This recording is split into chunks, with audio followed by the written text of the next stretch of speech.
studying the life of important people, studying the life of athletes, people that we look up to, we can understand more of what they've been through, and we can understand how it's similar to ours. And as we look to them and to see their example, we can learn from them, from the things they've done and they haven't done. We can apply in our lives in a good way and a bad way, and we can use that to help us move forward in our personal lives. President Thomas S. Monson is the president of the Mormon Church. He's a prophet of the Mormon Church, or the Church of Jesus Christ of Latter-day Saints.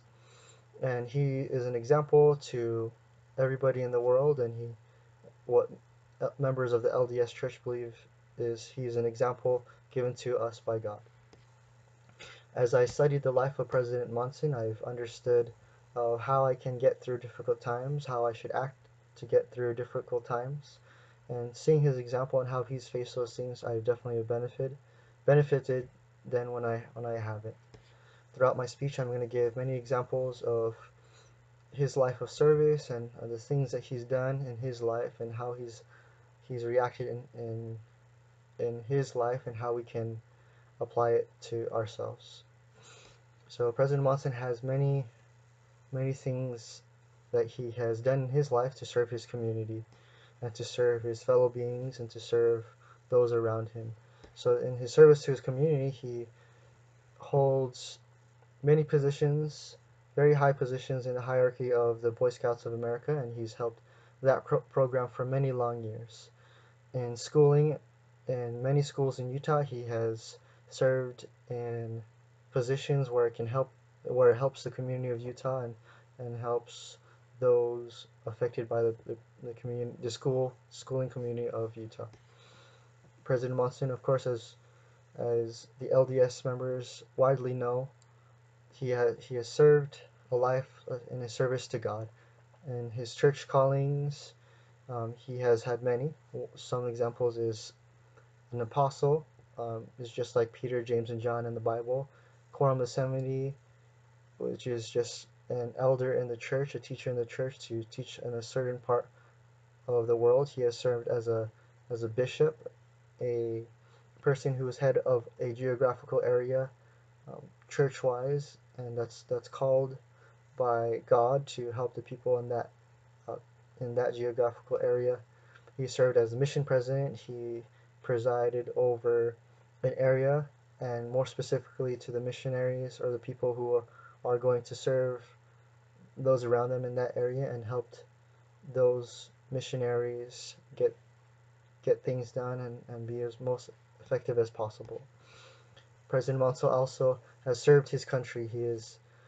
He was and served in the Navy, that branch of the military, and in December 1981, and I quote, President Monson was appointed by Ronald Reagan to serve on the President's Task Force for Private Sector Initiatives. He served in this capacity until 1982, where the work of the task force was completed. So, just as the quote stated, he has served President Reagan and he's served his country in that sense. And not only did President Monson just serve, he served in many leadership roles throughout his service to his community, to his community, and to his friends, and to his God, and to his religion. So in his church leadership, he was president of the church from 2008 till now.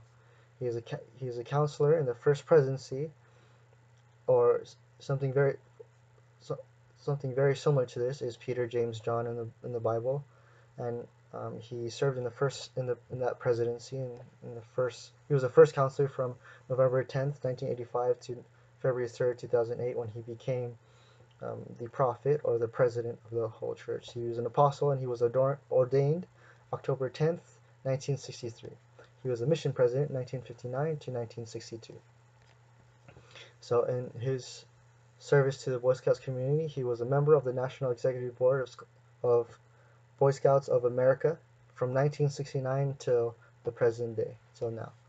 And in his business, he has served in many leadership roles, and I quote, President Monson served for many years as a board member of several prominent businesses and industries. He currently serves as a chairman of the LDS Church Board of of Education and Board of Trustees. Has also served in high leadership roles to the community of education of where he's lived in Utah. And I quote, it says, served as a member of the College of Business faculty at the University of Utah. And I quote again, for many years, President Monson served as a member of the Utah State Board of Regents, the body which governs higher education in the state of Utah. He also served as an officer in the Alumni Association of the University of Utah. So it's not the fact that he has served in these positions or the fact that he served in really high positions in the hierarchy of the respective things, such as Boy Scouts of America, the Church of Jesus Christ of Latter-day Saints, or his military service. It's how he faced them. And there was a personal account given to us by Elder Holland, who is an apostle of God in the LDS Church, and I quote him in this: "To know my brother Tom," and he's quoting President Monson's brother, "you have to know our father. He was a quiet man, quieter than Tom. But whatever assignment he accepted, he saw it through to completion. He believed that if you did a job, you did it all the way. He always gives 100%." End quote. This is one of the many examples and one of the many people that he has affected throughout his life of service. And this is one of the many examples that portrays the character that he did as he went about life. President Monson was an exemplar of righteousness, not just through his callings or positions and to the things that he was in his community and to service to God or to whatever it may be, but to everybody. He was an exemplar of righteousness, and he helped everyone, and no matter what he was doing or what position he held. As we reflect on Thomas S. Monson, we can see the life that he's lived and how he's faced them. And as we understand that, we can see a lot of similarities in our lives. So as I end my speech, I want to pose a question. Although our trials may not be the same, with the way he lives, the principles gods that he lived can be applied to anyone's life. Thomas S. Monson's Christ-like example through his life has affected many people and is affecting many more people today. The question I leave off with you today is, how is it affecting you? Thank you.